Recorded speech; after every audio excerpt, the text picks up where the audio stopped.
Vous voulez acheter un bien immobilier au Panama. Vous voulez investir dans un bien immobilier au Panama, que ce soit pour vous, que ce soit pour investir. Vous pouvez faire ça depuis l'étranger, bien sûr. Qu'est-ce que vous avez besoin de savoir avant de faire l'achat de biens immobiliers? Bien sûr, je parle fiscalement et juridiquement parlant. Je ne parle pas de l'aspect de biens immobiliers. Pour ça, bien sûr, on a des agents de biens immobiliers qui peuvent vous guider de manière professionnelle et cordiale pour ce point-là. Alors, on va commencer par le premier point. Qu'est-ce qu'on doit savoir juridiquement parlant et fiscalement parlant avant d'acheter un bien immobilier pour votre protection? Le premier point est savoir qui est le vendeur, qui est le propriétaire. Cette personne-là a un procès en cours qui pourrait peut-être affecter le bien immobilier en question. Cette personne-là est quelqu'un de correct. Cette personne-là a un avocat ou un agent immobilier qui le représente aussi en même temps. C'est une question qui est importante à savoir. De même, bien sûr, c'est important de savoir si le bien immobilier en question a des dettes, si le bien immobilier en plus est dans un procès actuel, que ce soit encore une fois fiscalement parlant, juridiquement parlant, ou même de manière administrative. Premier point. On va passer au deuxième point. À part savoir si le bien immobilier est dans un procès, il est important de savoir si le bien immobilier est actualisé au cadastre. Quand je dis cadastre, on parle de la ANATI, A-N-A-T-I, qui est l'administration des terrains, je dis ça tout court bien sûr, de tous les terrains et tous les biens immobiliers au Panama. Pourquoi on devrait savoir, et c'est ultra important de savoir si le bien immobilier est actualisé à l'ANATI? Pour plusieurs points, mais je vais juste énoncer quelques petites raisons, une ou deux raisons. La première est savoir si la valeur du bien immobilier est vraiment actualisée, parce que par cela, on va passer au fisc et vous allez payer le pourcentage d'impôt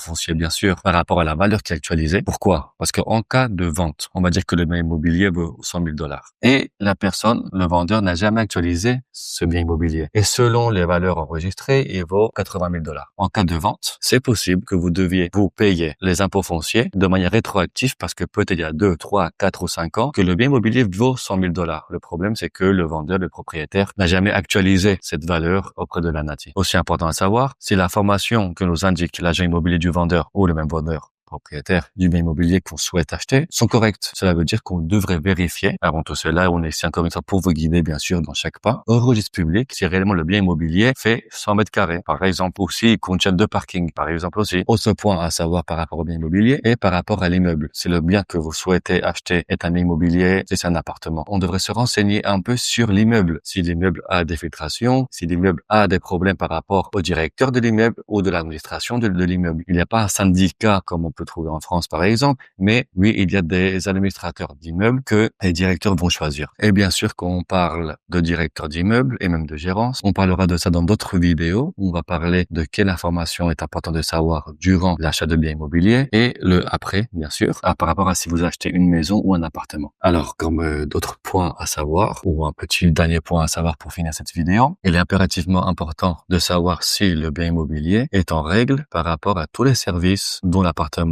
fait usage. Par exemple, service de électricité, service d'eau et d'internet. Bien sûr, en plus, une partie très importante, la cuota de mantenimiento, comme on dit en espagnol, c'est le montant que vous devez payer pour maintenir l'immeuble. L'immeuble a certains frais, ça va dépendre des immeubles, mais il y a normalement une sécurité, il y a des concierges, salle de sport, piscine, ascenseur. Ça va dépendre bien sûr des immeubles de la zone, mais il est impérativement important de savoir si l'appartement est à jour. De toute manière, petit bonus que je vais indiquer maintenant, si le bien immobilier n'est pas à jour avec ce type de service-là, l'achat ne peut pas se faire. Cela veut dire que le jour où vous allez signer le contrat de promesse de vente et d'achat, qui va durer normalement 30 jours à 90 jours, cela va dépendre si vous avez besoin de temps pour vous-même, bien sûr, comme acheteur. Cela veut dire que si vous allez signer un contrat de promesse de vente ou si vous voulez impérativement acheter de biens immobiliers en un temps exceptionnel, vous devez savoir que si l'appartement n'est pas en règle, n'est pas à jour avec tous les frais, tous les services, l'achat ne peut pas aboutir. Alors, voilà cette petite vidéo un peu informative par rapport à l'achat de biens immobiliers et on continuera dans d'autres vidéos, 2 vidéos en plus. Quelle information à savoir pendant la transaction immobilière et, dernier point, quelle information à savoir après avoir effectué l'achat immobilier et bien sûr que l'inscription du bien immobilier est à votre nom ou de votre société ou de votre fondation. Alors, merci. Si vous avez des questions à poser, n'hésitez pas à les mettre en commentaire ou par email. Merci beaucoup. N'hésitez pas de nous suivre bien sûr et liker la vidéo et merci beaucoup.